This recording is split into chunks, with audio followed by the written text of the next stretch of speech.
Maroko, negara pegunungan di barat Afrika Utara yang terletak tepat di seberang Selat Gibraltar dari Spanyol. Negara ini berbatasan dengan Aljazair di timur dan tenggara, Sahara Barat di selatan, Samudra Atlantik di barat, dan Laut Mediterania di utara. Maroko dengan ibu kota Rabat merupakan satu-satunya negara Afrika dengan paparan pantai ke Samudra Atlantik dan Laut Mediterania. Wilayahnya tidak termasuk Sahara Barat, yang dikuasai Maroko sedikit lebih besar dari negara bagian California di Amerika Serikat. Populasi orang Maroko yang kini didominasi Arab, merupakan keturunan pengungsi dari Spanyol yang melarikan diri dari Reconquista akibat penaklukan kembali semenanjung Iberia oleh Kristen pada abad ke-15. Perdagangan dan perbudakan membawa populasi yang signifikan dari Afrika Sub-Sahara ke Maroko, dan keturunan mereka sekarang tinggal terutama di oasis selatan dan di kota-kota besar. Masih banyak hal lainnya tentang Maroko. 1. Sistem pemerintahan saat ini, Maroko adalah satu-satunya monarki di Afrika Utara yakni sistem pemerintahan monarki konstitusional dengan parlemen yang dipilih. Raja Maroko memegang kekuasaan eksekutif dan legislatif, serta komandan tertinggi militer, kebijakan luar negeri dan urusan agama. Kekuasaan eksekutif dijalankan oleh pemerintah, sedangkan kekuasaan legislatif dipegang pemerintah dan dua lembaga parlemen, Majelis Perwakilan Rakyat dan Majelis Anggota Dewan. Dulunya Maroko sempat menjadi provinsi paling barat Kekaisaran Romawi. Setelah penaklukan Arab pada akhir abad ke-7 M, wilayah yang lebih luas di Afrika Utara kemudian dikenal sebagai negeri Maghribi yang dalam bahasa Arab berarti barat dan mayoritas penduduknya menerima Islam. Kerajaan Maroko sempat menikmati pengaruh politik yang meluas di luar wilayah pesisir.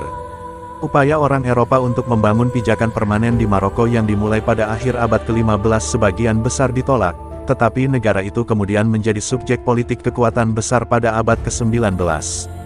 Maroko dijadikan protektorat Prancis pada 1912 tapi memperoleh lali kemerdekaannya pada 1956. 2. Etnis. Maroko sebagian besar terdiri dari orang Arab dan Imazigen atau campuran keduanya. Sejumlah besar Imazigen tinggal terutama di daerah pegunungan di negara itu, daerah perlindungan yang panjang bagi mereka di mana mereka dapat melestarikan bahasa dan budaya mereka.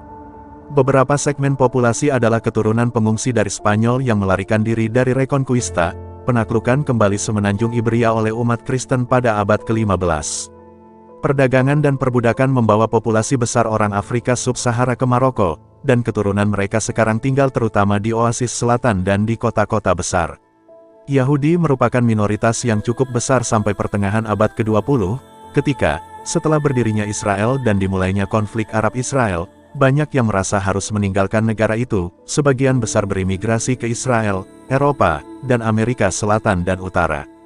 3. Agama. Banyak Imazigen juga berbicara bahasa Arab, dan Tamazid diajarkan di sekolah-sekolah. Prancis adalah bahasa sekunder yang penting, dan bahasa Spanyol digunakan secara luas. Bahasa Inggris juga semakin banyak digunakan.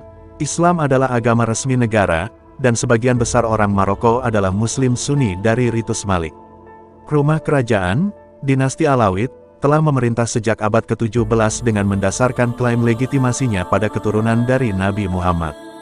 Keluarga kerajaan dihormati oleh Muslim Maroko karena garis keturunan kenabiannya. Seperti di banyak negara Islam, Sufisme mengklaim penganutnya dan bentuk-bentuk agama populer, termasuk pemujaan terhadap para wali dan kunjungan ke makam dipraktikkan secara luas.